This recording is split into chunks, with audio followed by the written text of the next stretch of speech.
퇴직 후엔 자유롭게 살고 싶었다. 오랜 시간 회사를 위해, 가족을 위해 헌신한 만큼 이제는 나 자신을 위해 살아도 되지 않을까 싶었다. 그래서 꿈꿨다. 도시의 소음에서 벗어나 한적한 시골길을 따라 달리는 캠핑카의 여유를. 아침이면 바닷가에서 커피를 내리고, 저녁이면 별이 쏟아지는 하늘 아래에서 조용히 책을 읽는 삶을 말이다. 그렇게 은퇴 후의 로망을 따라 캠핑카를 선택한 이들이 있다. 그러나 시간이 지나면서 그 로망은 현실이라는 이름의 벽에 부딪혔다. 낭만은 금세 사라지고 남은 건 매일을 버텨내는 생활이었다. 바퀴 달린 작은 공간은 더 이상 자유의 상징이 아니었다. 오히려 고립된 은둔처로 변해갔다. 첫 번째 사례는 62세에 퇴직한 정혜수 씨의 이야기다. 평생을 건설회사 현장에서 일해온 그는 퇴직 후 누구보다 확고한 계획을 갖고 있었다. 적금과 퇴직금으로 7천만 원가량을 모은 그는 중고 캠핑카를 구입하고 전국 여행에 나섰다. 처음 한두 달은 즐거웠다. 경치 좋은 곳에 차를 세우고 낚시를 하거나 동료 은퇴자들과 모닥불을 피우며 이야기를 나누는 시간은 그야말로 노년의 낭만이었다. 하지만 계절이 바뀌고 날씨가 추워지면서 문제는 시작됐다. 캠핑카는 생각보다 연료 소모가 컸고 전기도 부족했다. 노후된 차량은 잦은 고장을 일으켰고 정비소를 찾는데도 비용과 시간이 들었다. 식사는 간편식으로 대충 때우는 일이 많아졌고 건강은 눈에 띄게 나빠졌다. 무엇보다 외로움이 컸다. 여행이 반복될수록 만나는 사람은 줄었고 전화기 너머로 들려오는 가족의 목소리만이 유일한 위안이 되었다. 결국 정 씨는 캠핑카를 매물로 내놓고 도시로 돌아왔다. 그가 남긴 말은 이랬다. 여행은 짧게 가야 설레고 즐겁습니다. 매일이 여행이면 그건 고생입니다. 두 번째는 부부가 함께 떠난 사례다. 59세에 퇴직한 김병수 씨는 아내와 함께 캠핑카 여행을 계획했다. 은퇴 후 새로운 삶을 찾고 싶다는 부부의 의견이 일치했고 두 사람은 소형 캠핑카를 개조해 1년간 전국을 돌기로 했다. 처음엔 SNS에 여행 사진을 올리며 많은 이들의 부러움을 샀다. 그러나 현실은 금세 그들의 기대를 꺾었다. 부부가 좁은 공간에서 함께 생활하며 생긴 갈등은 생각보다 컸다. 냉장고에 넣을 식자재 공간이 부족해 매번 장을 봐야 했고 물도 자주 떨어져 화장실 사용이나 세면이 불편했다. 특히 아내는 위생과 안전에 민감했지만 캠핑장 외의 공간에서 야영할 때마다 불안함을 호소했다. 부부 사이엔 말수가 줄었고 감정은 쉽게 예민해졌다. 결국 6개월을 채우지 못하고 둘은 캠핑카를 처분했다. 돌아온 집에서 그들은 이전보다 더 조심스럽고 더 조용한 일상을 살아가고 있다. 김 씨는 말한다. 함께 떠나는 게 항상 더 좋은 건 아닙니다. 함께 버티는 게 얼마나 힘든 일인지 그제야 알았죠. 세 번째는 다소 낭만적 환상을 쫓았던 이영자 씨의 이야기다. 그녀는 55세에 조기 퇴직을 결정하고 유튜브를 보며 캠핑카 라이프를 꿈꿨다. 혼자만의 자유로운 인생을 시연할 절호의 기회라고 생각한 것이다. 대출을 일부 받아 신형 캠핑카를 장만하고 여행을 시작했지만 얼마 지나지 않아 재정적인 압박이 그녀를 괴롭혔다. 주유비, 통신비, 간이 캠핑장 사용료, 차량 유지비 등 예상보다 훨씬 많은 비용이 들었다. 유튜브에 일상을 기록하며 수익을 내보려 했지만 구독자 수는 기대만큼 오르지 않았다. 무엇보다 도시를 떠난 삶에서의 정보 단절이 심각한 스트레스를 줬다. 고장이 나도 누구에게 도움을 청해야 할지 몰랐고 인터넷이 불안정한 지역에선 일상적인 소통조차 어려웠다. 그녀는 3달 만에 캠핑카를 잠시 세워두고 단기 아르바이트를 하며 생활비를 벌기 시작했다. 지금도 캠핑카는 그녀의 주차장 한편에 있지만 다시 떠날 엄두는 나지 않는다고 한다. 자유란 결국 비용을 감당할 수 있을 때만 가능한 말이더라고요. 그녀는 씁쓸하게 말했다. 3명의 사례는 모두 다른 배경과 목적을 가지고 캠핑카를 선택했지만 공통적으로 현실 앞에서 로망이 무너졌다는 점에서 닮아 있다. 공간의 제약, 경제적 부담, 정서적 고립이라는 3가지 장벽은 은퇴 후 캠핑카 여행을 어렵게 만든 주된 요인이었다. 무엇보다 캠핑카 라이프는 비용 대비 효율이 낮은 생활이었다. 운전 자체가 스트레스인 사람에게는 더욱 큰 고역이 될 수 있고 일정한 수입이 없는 상태에서 여행을 지속하는 건 경제적 불안을 가중시킨다. 사람과의 관계 또한 문제다. 고정된 커뮤니티에서 벗어나게 되면서 관계는 느슨해지고 외로움은 깊어진다. 온라인을 통해 교류를 시도하더라도 물리적인 거리의 장벽은 쉽게 허물어지지 않는다. 퇴직 후의 삶은 여유로운 여행자로서가 아닌 현실의 생존자로서 마주해야 하는 경우가 많다. 고정된 수입이 줄고 몸은 예전 같지 않으며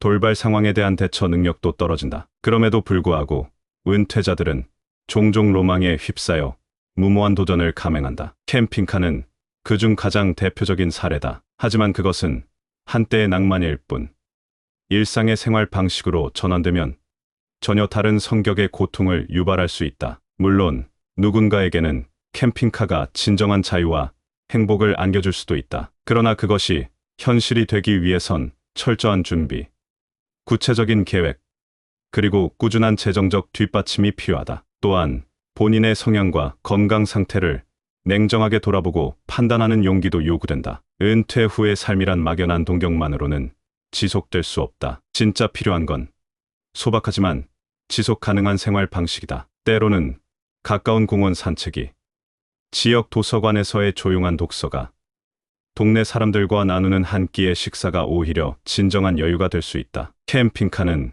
그저 한 방식일 뿐, 절대적인 정답이 아니다. 중요한 건 내가 어떤 삶을 원하는지, 그리고 그것을 어떻게 꾸려갈 수 있는지를 냉정하게 고민하는 것이다. 현실을 마주할 용기. 그것이야말로 은퇴 후 가장 필요한 자산인지도 모른다. 요즘 은퇴 후 캠핑카 여행을 꿈꾸는 분들이 참 많습니다. 누구나 한 번쯤은 생각해 봤을 겁니다. 나도 퇴직하면 캠핑카 한 대 사서 전국을 다녀봐야지. 더 이상 상사 눈치 볼 일도 없고 새벽같이 출근할 필요도 없으니 이제는 마음껏 자유롭게 살아야지. 그런 바람 말이에요. 그런데 현실은 좀 다릅니다. 앞서 이야기한 사례들을 보면 알 수 있듯이 막연한 로망만 가지고 뛰어들기엔 생각보다 감당해야 할 게 많습니다. 자유에는 늘 대가가 따르죠. 캠핑카에서의 삶도 마찬가지입니다. 일단 경제적인 부분부터 짚고 넘어가야 합니다. 캠핑카를 사는 순간이 끝이 아니라는 걸 잘 아셔야 합니다. 차를 샀다고 끝이 아니거든요. 유지비가 꾸준히 들어갑니다. 주유비는 물론이고 보험료, 차량 정기 점검비, 수리비용, 캠핑장 이용료까지 생각보다 돈이 많이 빠져나갑니다. 겨울이면 난방비, 여름이면 냉방을 위한 전기 사용까지 만만치 않아요. 그리고 어디 한 곳에 정착하지 않고 떠돌며 살아가려면 이동하는 데에도 늘 돈이 듭니다. 은퇴 후 고정 수입이 줄어든 상태에서 이 모든 걸 감당한다는 게 쉬운 일이 아닙니다. 특히 많은 분들이 간과하는 게 차량 노후화 문제입니다. 중고 캠핑카를 사면 가격이 상대적으로 저렴하긴 하지만 그만큼 고장도 잦아요. 냉장고가 안 된다. 화장실 배수가 잘 안 된다. 차가 시동이 안 걸린다. 이런 문제는 캠핑카 생활에서는 일상이 됩니다. 한 번 고장이 나면 부품 구하기도 쉽지 않고 고장난 지역이 산골이라도 되면 더 큰일입니다. 이런 예상치 못한 상황에 대한 대비가 돼 있지 않으면 금세 지치고 포기하게 됩니다. 또 하나 중요한 게 건강 문제입니다. 캠핑카 안은 일반적인 주거 공간보다 훨씬 좁습니다. 허리를 제대로 펼 수도 없고 바닥은 단단한 나무판이 대부분이라 잠자리가 편하지 않아요. 화장실도 협소하고 샤워도 제한적이다 보니 위생관리도 쉽지 않죠. 특히 관절이나 허리, 혈압 같은 문제를 안고 있는 분들에겐 이런 생활이 오히려 건강을 악화시킬 수도 있습니다. 그리고 나이가 들면 작은 병 하나도 큰 고생이 되잖아요. 아픈데 병원이 가까이 없고 차를 몰고 이동하기도 힘들다면 그게 정말 큰 스트레스가 됩니다. 정서적인 부분도 무시할 수 없습니다. 처음엔 자유롭고 낭만적일 수 있어요. 하지만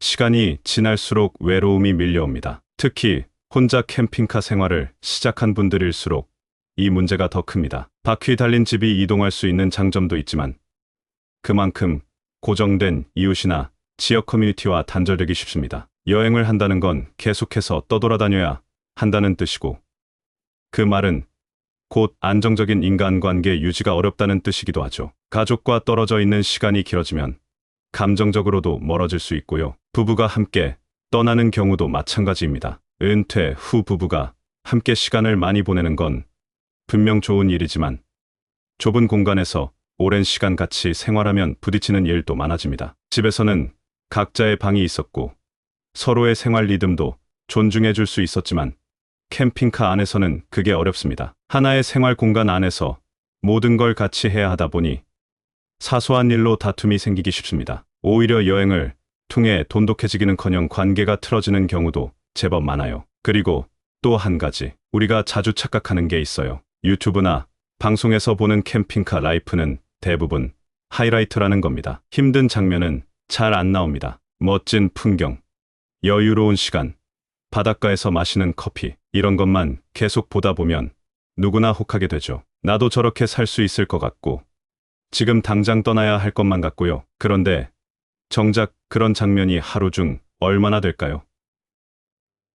현실은 세차, 정비, 물 받기, 주차 공간 찾기, 설거지, 장보기, 화장실 비우기 등등 자질구레한 일들이 대부분입니다. 낭만은 잠깐이고 실상은 반복되는 생존입니다. 그렇다고 캠핑카를 무조건 하지 말라는 건 아닙니다. 철저하게 준비하고 자기 상황에 맞게 계획해서 실행하는 건 충분히 가치 있는 선택입니다. 특히 자연을 좋아하고 정기적인 수입이 유지되는 분들이라면 캠핑카가 오히려 삶에 활력을 줄 수도 있죠. 다만 중요한 건 은퇴 후의 새로운 삶을 너무 감성적으로만 접근하지 말라는 겁니다. 노후는 냉정하게 따져봐야 해요. 돈, 건강, 관계, 이 세 가지가 빠지면 아무리 낭만적인 삶도 오래 가지 못합니다. 요즘처럼 불확실한 시대에는 소소한 일상이 더 안정적이고 귀한 자산일 수 있습니다. 캠핑카가 아니더라도 여행은 얼마든지 갈 수 있고